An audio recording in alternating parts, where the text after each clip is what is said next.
자, 66번째 이야기를 하겠습니다. 자, 오늘 이야기는 이제 약간 그로테스키하다고 해야 되나요? 그 오페라의 그 약간 엽기적인 그런 내용을 담고 있습니다. 이게 1957년이니까 이제 현대 오페라에 속하죠. 프랑스 오페라인데 플랑이라는 작곡가가 만든 카르멜회 수녀들의 대화 뭐 이런 제목으로 지금 소개가 되는 작품인데 이 12월 달에 이제 그 동네 극장에 상영 예정입니다. 원래 이제 마지막 오페라가 되겠죠. 이게 왜 이게 그로테스키하냐고 제가 그렇게 표현을 했냐면은 이게 이제 그 꽁피엔유의 순교라고 실제 그 역사적인 실화를 지금 다루고 있는 오페라입니다. 근데 이제 그 역사적인 실화인데 이제 순교니까 이제 누군가가 종교적인 이유로 죽었다는 얘기고, 근데 문제는 이제 이 순교의 과정 자체가 이제 그냥 죽은 게 아니고 이제 길로틴이라고 아시죠? 프랑스 혁명 그 당시에 그 공포 정치의 상징이기도 한 단두대에서 이제 칼날이 내려와서 이제 이렇게 목을 잘라서 사형을 시키는 그런 이제 그 사형 방식으로 특히 여성 종교인들이 이제 죽었다는 것 자체가 아주 엽기적인 데다가 그 음향 효과가 플랑이 지금 마지막으로 그 16명의 순교자들이 이제 죽어가는 과정을 하나하나씩 다루는데 그 마지막에 그 16번의 그 길로틴 칼날이 위에서 떨어지는 소리와 이제 목이 잘리는 듯한 그 음향 효과를 16번을 그냥 따로 이렇게 구현했다는 것 자체가 굉장히 엽기적이었던 거죠. 자, 오페라의 배경을 지금 대충 제가 본다면은 이제 꽁페뉴 카르멜로의 수녀들의 실질적으로 이제 16명이 순교를 했습니다. 당시에 프랑스 혁명 당시 이게 이제 1789년이니까 이제 공포정치 프랑스 혁명 중에서도 이제 공포정치 기간입니다. 이제 그 당시에 이제 카르멜회라는 이제 이 가톨릭 종파는 이제 그 프랑스 혁명군으로부터 이제 약간 이단화됐고 뭐 이런 형태로 인해 가지고 반혁명을 이유로 이제 이게 사형을 당하게 된 건데 이 뒤에 이제 쭉 이제 얘기가 묻혀져 있다가 그 사실 그 당시에 카르멜 수녀 중에서 아주 중요한 역할을 했던 수녀 하나가 이제 마리 수녀인데 마리 수녀가 실제로 이제 이 순교에 참여를 못 합니다. 다른 이유로. 아마 그 여성이 이제 이 증언으로 이제 이게 전해져 내려온 것 같아요. 이 1931년도에 이제 사형대에 선 최후의 여자, 그러니까 사실 이제 블랑슈, 그 주인공 수녀인 블랑슈를 얘기하는 건데, 마지막에 사형대에 선 이게 이제 소설화되면서 이게 이제 1920세기 들어서 이제 알려지게 됐고, 이 소설을 기반으로 한 이제 영화 시나리오를 기초로 쓰여진 게 이제 이 오페라입니다. 이 플랑의 오페라가 이제 1957년에 밀라노 라스칼라 극장에서 이제 초연을 했습니다. 굉장히 호평을 받았고 또 굉장히 또 센세이셔널했죠. 파문을 많이 일으켰던 이제 오페라입니다. 이게 아까 말씀드렸다시피 이제 길로틴 이제 단두대에서 이제 칼날이 내려 떨어지는 그런 음향 뭐 이런 것들이 오페라 무대 전체를 굉장히 이제 공포스럽게 만드는 당시 프랑스 혁명의 이제 그 공포 정치의 상징이었던 거죠. 근데 왜 이 수녀들이 순교를 당했을까요? 택했느냐? 이 부분이 이제 오페라에서 이제 중요한 화두로 떠오르는 겁니다. 자, 이제 우선 이 오페라를 이해하기 위해서는 제가 이제 프랑스 혁명을 조금 설명을 드려야 됩니다. 아시다시피 이제 프랑스 혁명은 그 바스티유 감옥 습격이 이제 1789년에 이루어졌으니까 그 바스티유 감옥을 습격한 날을 이제 프랑스 혁명 발발일로 보는 거죠. 사실 이 바스티유 감옥을 왜 습격했냐면 당시에 이제 유럽의 이제 그 소수 특정인들 성직자하고 이제 귀족, 성직자하고 귀족이 뭐 별로 하는 일도 없이 모든 부와 권력을 독점을 하고 있는 상황이 계속된 거죠.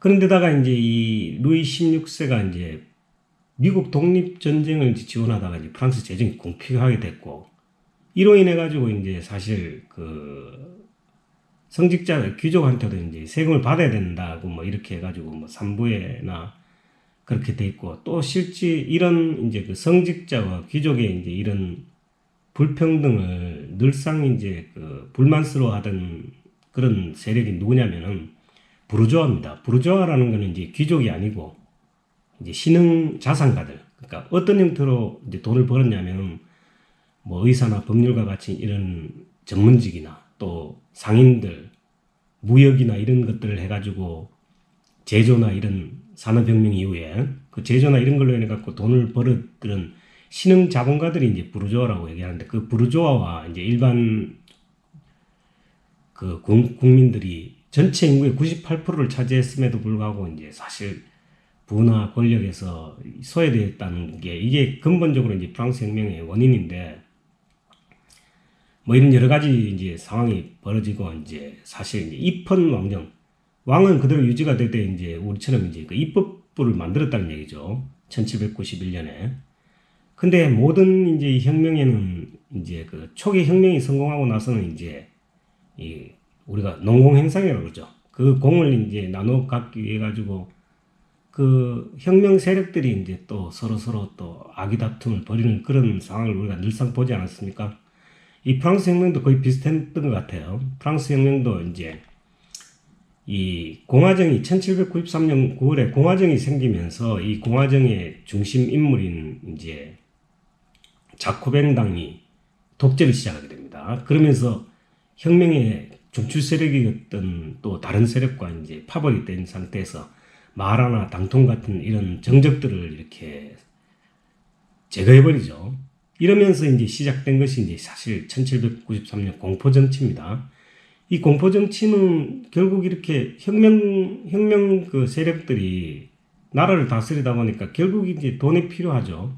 뭐 여러 가지 일을 했겠지만 사실 이 프랑스 혁명의 근본 원인인데는 성직자들이나 귀족은 이제 눈에 가시였었죠. 대다수 이제 혁명하는 과정에서 많이 죽고 또 그 이후에도 뭐 엄청나게 죽었죠. 근데 이제 특히 공포정치를 하면서 이제 로베스피에르라는 이 사람이 공안위원회를 설치하고 이제 뭐 루이 16세를 죽여버리죠. 이제 왕정이 완전히 없어졌으니까 왕을 이제 죽여버리고 나서 그동안 이제 얘기했던 교회 재산이나 뭐 이런 것들, 미사 집전 이런 걸 금지해버립니다. 근데 이게 모든 가톨릭 교회에 한 건 아닌 것 같고, 특히 이제 카르멜회는 당시 이제 프랑스 혁명군에 의해서 이제 이게 이단으로 이제 낙인이 찍힌 상태였기 때문에 특히 좀 심했던 것 같습니다. 결국 이 사항, 카르멜회 이제 수녀 그 교회 자산이나 뭐 심지어는 수도원까지 이제 정부에 기속당하고 미사 집전도 금지되고 수녀복까지 이제 벗어야 되는 그런 상황이 결국 이 카르멜로의 수녀들이 이제 순교를 하게 된 직접적인 원인이 된 거죠. 물론 이 공포정치는 오래 가지는 않았습니다. 거의 1년도 안 되는 상태에서 이제 테르미도르 반란에 의해 가지고 그 주축 세력인 이제 로베스피에르가 이제 죽죠. 로베스피에르를 암살한 이후에 이제 이 공포정치는 끝이 나지만 이 오페라는 이 이제 그 공포정치 과정에서 이제 발생된 겁니다. 그 순교가 이제 거의 1794년 지금 제가 알고 있는 7월 초니까 뭐 이 사실 순교가 16명이 사형을 당하고 나서 이제 바로 이제 공포정치는 이제 종식을 당하는 그런 상태입니다. 이게 이제 이 오페라의 근본적인 이제 역사적인 배경입니다. 중요한 얘기죠. 사실 뭐 굉장히 재밌는 겁니다. 이 오페라를 알다 보면 여러 가지 많은 사실들을 알게 되죠. 자, 그래서 이제 어떤 사람들이 나오냐 그러면 지금 이제 뉴욕 메트로폴리탄의 이제 젊은 피 야니크가 이제 지휘를 맡았고, 제가 개인적으로 굉장히 좋아하는 이제 메조소프라노죠. 이사벨 레오나르드가 이제 이 블랑슈 역할을 맡았습니다. 이 블랑슈의 수녀는 사실 뭐 다른 수녀들에 비해서는 굉장히 뭐 종교관이나 이런 게 그렇게 철두철미한 여성은 아닙니다. 프랑스 혁명 과정에서 이제 굉장히 불안한 정서적인 환경과 이런 것들을 이제 심리적인 묘사를 하다 보니까 이 블랑슈가 이제 이 주인공이 된 거지. 사실 그 순교한 수녀들 측 입장에서 봤을 때는 굉장히 독실하거나 뭐 신념이 굳은 그런 종교인은 아니었습니다. 그냥 귀족의 딸이었죠. 자, 이제 그 내용은 이제 다시 언급하기로 하고, 자, 등장인물입니다. 이 블랑슈는 이제 포르쉐 후작, 그러니까 이제 후작이면 이제 공작 다음이죠. 굉장히 높은 귀족이죠. 그리고 왕족이니까 뭐 결국 그 아버지 포르쉐 후작도 이제 그 혁명 과정에서 이제 죽습니다. 그 딸이 이제 블랑슈가 있는데 이 블랑슈를 또 매우 사랑하는 이제 슈발리에라는 이제 오빠가 있습니다. 친오빠죠. 슈발리에는 이제 기사로 나오는데 뭐 후작의 아들은 보통 통상적으로 백장 뭐 이렇게 됩니다.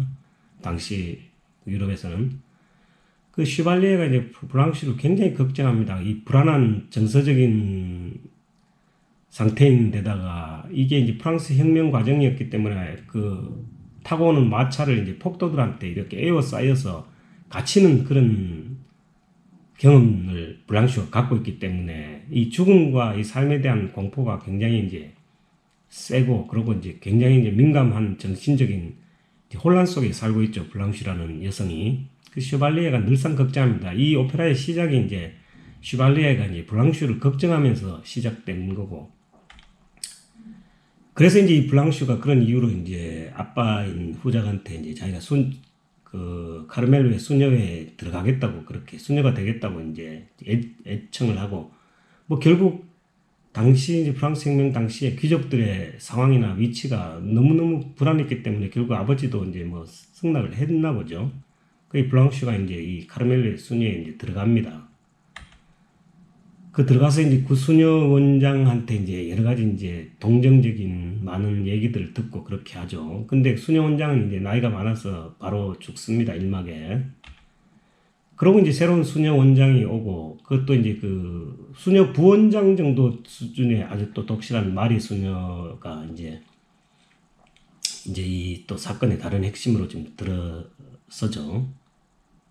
결국 이제 마리 수녀는 이제 그 혁명군에 대항해서 이제 순교를 하자고 그렇게 부추기는 입장이고 새로운 수녀 원장은 이제 생명을 귀중한 거고 그런 순교조차도 또 자기 수녀들 또 지키고 싶어하는 또 이런 또 애정이 또 굉장히 또 넘치고 뭐 이런 갈등도 있었고 이 블랑슈는 이제 귀족의 딸이고 또 뭐 굉장히 불안한 정서를 가지고 있고 죽음에 대한 무한한 이제 그 두려움을 이렇게 갖고 있는 것에 비해서 거의 비슷한 또래 이제 들어온 다른 이 콩스탕스 수녀는 죽음에 대한 이런 두려움이 없습니다. 비록 가정 환경은 이제 굉장히 궁핍하게 서민 출신이었던 것 같은데 뭐 죽음에 대한 그런 공포나 이런 것도 없고 또 종교적인 신념을 위해서는 뭐 죽음도 기꺼이 받겠다는 또 아주 또 쾌활한 그런 수녀입니다. 블랑슈는 아주 대조적인 이제 캐릭터로 이제 되죠. 결국 이 콩스탕스 수녀가 이제 결국 블랑슈의 순교에 이제 상당히 큰 역할을 한 걸로 나와 있습니다. 그리고 이제 이 마리 수녀는 그런 신념에도 불구하고 이 다른 쪽에 아마 뭐 방문을 하다가 결국 사형자 명단에서 빠집니다. 이 마리 수녀는. 실제 마리 수녀는 이제 이 순교를 이렇게 처음에 부추긴 그런 수녀가 됐지만 결국은 자기도 이제 순교를 따라 하겠다고 하는데 결국 이제 신부가 막죠. 그건 하나님의 뜻이 아니다. 그래서 이제 지금 여기 전체 등장하는 수녀들 중에서 유일한 이제 생존자가 마리 수녀고 이 마리 수녀가 지금 이 카르멜리의 수녀들의 이제 순교에 대해서 증언을 한 걸로 그렇게 봐집니다. 제가 판단하기에는. 자, 공식 트레일러 영상을 한번 보시죠.